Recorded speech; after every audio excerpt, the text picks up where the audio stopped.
IPOB don reject the proposed cattle ranching for Abuja. Dem say e go affect the land rights of indigenous people. Welcome to Senok Media. Abeg, if you never subscribe to our channel, make you do so now. Make you put on your notification bell. E go alert you of our updates. Make you like, comment, and share our videos. Country people, the Indigenous People of Biafra, IPOB, na one organization when e dey champion the fight for their independence from Nigeria, and also they dey active to the fight for the release of their detained leader, Nnamdi Kanu. But for this story, their concern now for federal government make e no allow these headers to get ranch for Abuja, because they believe say e go disturb the indigenous rights of the Gbagi people for Abuja. Then they describe am say na threat to indigenous land rights and cultural identity. For one statement, according to the Vanguard newspaper, when their spokesperson, Comrade Emma Powerful, release, the group they don talk say the proposed policy e go fit bring about displacement for the Gbagi people when they identify as the original inhabitants of the Federal Capital Territory. The group can liken the plan to the previously suspended Ruga settlement initiative, and they can warn say this one go trigger land ownership disputes and community tensions if they no reconsider am. Una remember the Ruga policy during the tenure of President Muhammadu Buhari. Na human settlement policy when the Nigerian government then intend to reduce the header farmer conflicts when e dey prevalent for the country that time, especially for the middle belt and some northern areas of the country. And the idea behind them, according to the federal government, na to resolve the conflict between the nomadic Fulani herdsmen and sedentary farmers. Though the policy they don suspend them because it can't generate plenty and heightened discourse. Many people come feel say the idea na to expand the quest of the headers them, because this one will come give them reserved communities for every state of the country, for every local government, where they go live, they go grow and tend their cattle, where they go produce milk and undertake other activities when it dey associated with cattle business, without they no go around from place to place to search for grazing land for their cows.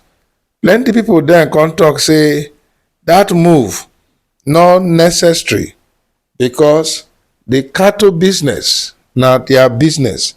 So if they need to do settlement, make they go buy land from these places themselves. Not be government go make that one available to them on a platter of gold. Now that one can bring agitation for that policy when it can make the policy just silently go away. Now this same thing now the IPOB people don dey tell government, they say if una start this one again for Abuja, una dey overlook the rights and the heritage of the indigenous people of Abuja. He say e dey essential make government decisions dey reflect equity and to protect the historical landowners. The group can also argue say major global capitals dem no dey permit livestock settlement for near am or inside am or core governance zones, and dem dey suggest say make the federal government invest in ranching facilities when e dey located far from densely populated areas with transportation infrastructure such as rail lines wey dem go dey use to move livestock. Nigerian livestock industry dem go fit modernize am according to IPOB without dem no cause distress to communities or to trigger ethnic concerns. The group come dey recommend make dem designate ranching zones for less populated regions. IPOB come dey emphasize say in opposition to the policy, e dey based to protect indigenous rights and to promote peaceful coexistence. E say their position e no dey against any group, but e dey rooted to defend ancestral lands and to foster mutual respect among Nigerian diverse communities. The group come call and urge President Bola Tinubu and relevant federal agencies make dem reconsider the policy and make dem engage in inclusive dialogue with affected communities and stakeholders to ensure national unity. Though government never respond to wetin IPOB don talk concerning this matter wey dey raise.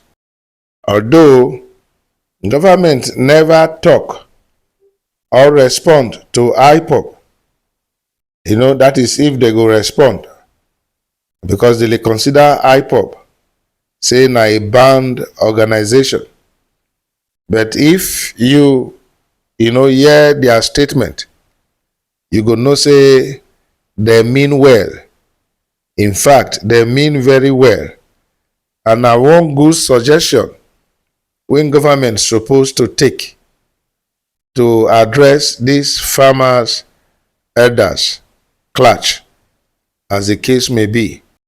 Make government, therefore, make them look at this suggestion and make them fine-tune am if need be, and see how they go fit use political will to implement am.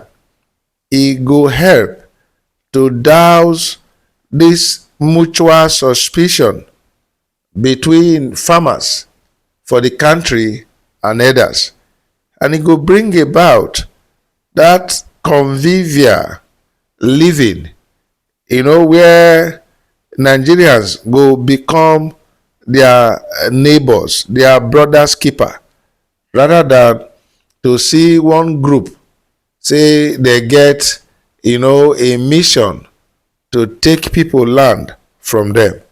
So make government do the needful to extray this suggestion from IPOB, if only they go listen. Una siam.